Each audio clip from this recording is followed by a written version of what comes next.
Hey everyone. So today I just wanted to start with a question, which is how much time do you spend either dwelling on the past or worrying about the future?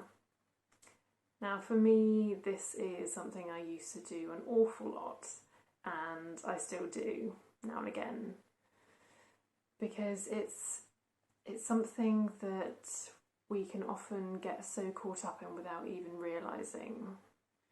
And in the blog I wrote, I talked about how one day I was kind of standing brushing my teeth in the morning, and I realised that I had been transported into the future as if I'd stepped into a time machine, and that I was experiencing a completely fabricated, made up scenario that was going to happen in the future in my mind, and I was experiencing it as if I was actually in that situation there and then.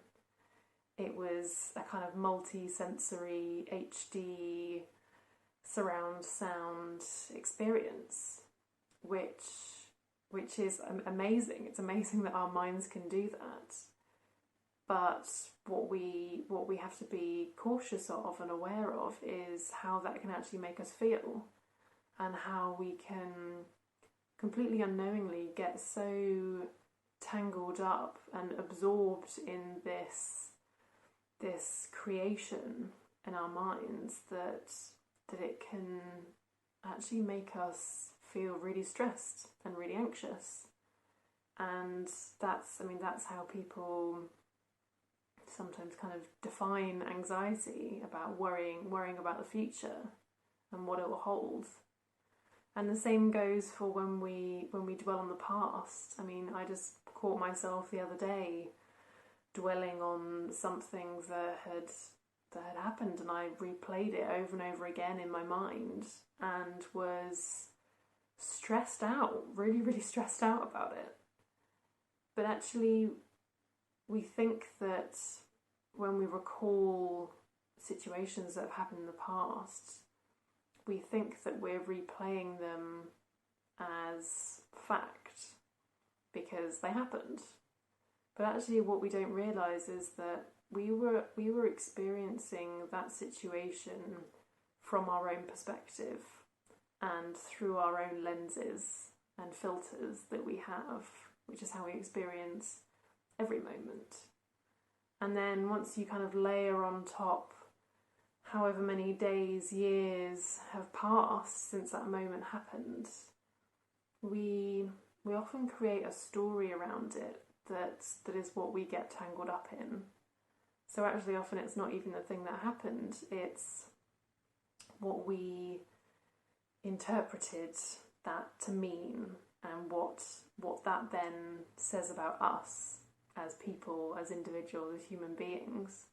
So for me, the story that I then created was, I'm not good at my job, I'm not worthy of this, that, and the other, I'm no good, all that kind of stuff. And so it kind of took a conscious effort to actually just notice what was going on and catch myself and remind myself that actually that's all happening in my head right now. Actually, I don't have to believe any of it or act on any of it. And actually, it's a nice opportunity to bring ourselves back to the present, which actually we often don't actually spend a huge amount of time in the present, because we are so caught up in worrying about the past or the future, or trying to plan the future and what that's going to look like, and try and get some kind of control over what's going to happen in the future. And actually, we don't have control over any of that. And worrying about it and stressing about it and reliving it or living it before it's even happened actually isn't always that helpful. So I'd love you to just think about where you might be doing that and when it might not be helpful, and just notice how it's actually making you feel when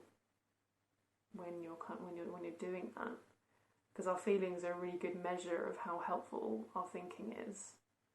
Because I'm not saying that we should never think about the future or think about the past, but it's just becoming more aware of those unhelpful stories that we then create around them, and how much time we actually spend in those dreamt up, stressful scenarios that haven't actually happened. So I'd love you to just have a think about that. I'll also link to my blog that I mentioned below so you can have a read of that.